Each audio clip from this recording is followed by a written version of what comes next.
rain could fall in some parts of Texas and the lower Mississippi River Valley. Much of that falling in just a few hours. But welcome in. You're watching Weather Unfiltered. I'm Mike Bettis. I'm Alex Wilson. As always, our hurricane expert, Dr. Nab, with us. These high-risk days are significant. They account for most of the damage and most of the deaths when it comes to flash flooding. You know, sometimes when it's a really high-end tornado watch, they'll say particularly dangerous situation. They don't do that for flood watches, but this is, in fact, a particularly dangerous situation, East Texas into Louisiana. We have some rivers here that are already in major flood stage, and so they may just go even higher. Could we potentially, with these kind of rainfall rates, be looking at record-setting crests on some rivers? Yeah, unfortunately, the expectation is that more of these rivers will get into major flood stage. We're going to see problems in a lot of cities. Dallas right now, a live look at you. You're at 70 degrees. You've got rounds of rain coming for you today.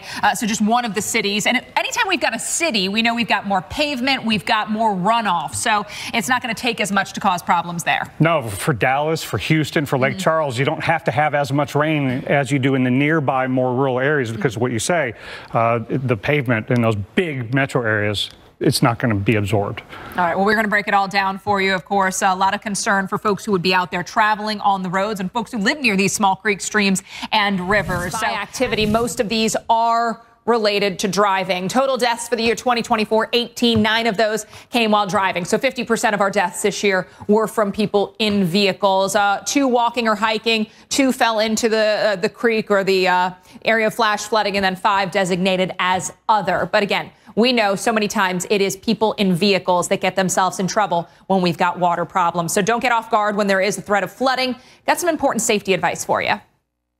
Just, Texas and Louisiana that we've got to watch for the flooding, but it does extend across parts of the Gulf Coast, both coastal areas and interior parts of the southeast. So tomorrow into early Saturday, now we've got Hattiesburg, Mississippi, areas east of Jackson and Meridian. You'll be watching for you. Birmingham and Montgomery, down towards the Mobile area. Atlanta, you guys could see some at least localized flash flooding Friday morning into early Saturday. So the rain will begin to overspread sections of interior parts of the southeast as well. There's our upper level disturbance moving eastward. We've got that Gulf of Mexico moisture still very participatory. So we've got a lot of moisture to work with. And unfortunately, increasing low level winds will just transport and pump more and more moisture into the area through the late part of the week. In addition to the flash flood threat, we've got the possibility of severe thunderstorms from parts of central and western Louisiana all the way into the state of Alabama. But Birmingham, Montgomery, Jackson, New Orleans, Mobile, getting into western parts of Florida, Pensacola, for example, you guys could see at least an isolated severe chance.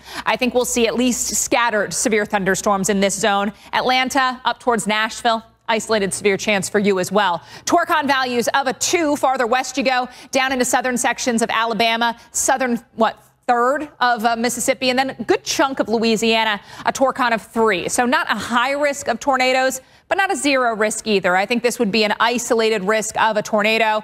Better chance that we see some of those gusty, damaging winds with the torrential rainfall rates. Friday at 4 o'clock, you can see we start the morning with very heavy rain across sections of the Gulf Coast. By lunchtime on Friday, Atlanta, North Georgia, we've got some scattered rain. Same for eastern Tennessee, western North Carolina, the more persistent heavy rain closer to the Gulf Coast, southern sections of Alabama. Here comes the next slug of moisture into the late part of Friday. We'll have scattered rain up into parts of the upstate of South Carolina, North Georgia, but the most persistent, the heaviest of rain is going to be focused down along the I-10 corridor, areas just north. Saturday morning, starting off rainy across sections, at least scattered, of northern Alabama, North Georgia, northern Mississippi. But once again, Mike, the more persistent, the more widespread rain likely to be focused closer to the coast. You think about how much rain. We have that significant risk of flooding. In fact, the high risk of flash flooding today from the Weather Prediction Center. Parts of East Texas and, of course, into Louisiana, those at the greatest risk, but good chances of flooding across parts of Louisiana, much of eastern Texas, even into southwestern Mississippi. And then tomorrow into Saturday, we're looking at Mississippi and Alabama with higher risks of some flash flooding. It is a likelihood from Birmingham to Montgomery back down into sections of, say, the Hattiesburg metro area, even southwestern parts of Mississippi. And the Trinity River at Liberty, Texas is still in major flood stage from the rounds of heavy rain that they've seen this month. You can see videos from above, of course, the drone showing the swollen river. That's one that's expected to stay in major flood stage with other river gauges joining in major flood stage with the heavy rain that's coming. So unfortunately, it's not just flash flooding that we watch for, but the river flooding, and knowing that that's something that lasts longer, right? The rivers slowly rise and then they slowly fall. So the Trinity River, it's been in major flood stage at latest check right around 30 feet. Notice with the forecast for more rain, it's going to go back up. The previous record, 32.7 feet. Doesn't look like we get quite there, but again, on the rise and staying in that major flood stage. Isolated totals of 20 inches or more have come down over the last 2 weeks. So that's why we've been dealing with such a prolific flood concern.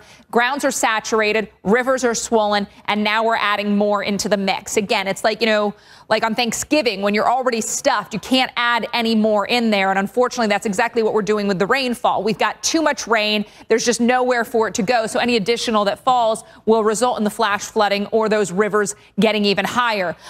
Reds, that's 8 to 12 inches, 12 to 18 inches in the pink. So again, some of these spots have seen over 20 inches in just 2 weeks. When we look at river gauges in flood stage, you can see we've got moderate in the red triangles, major in the purple triangles. We anticipate that with this heavy rain coming, Mike, we're going to see more of those rivers go from red to purple. So major flooding. They certainly may. Alex, thank you. Okay. Hey, welcome back. You are watching Weather Unfiltered. Obviously, some very stormy skies in West Texas. Those storms are now moving through the middle of the state. Yes, absolutely. We've got Dallas getting soaked. We've got parts of East Texas, really high concern for flash flooding and ongoing river flooding. So unfortunately, high risk from the Weather Prediction Center. These are the most significant of flooding days, both when it comes to damage and when it comes to death. So really got to be aware of that. Let's take a live look at Dallas right now.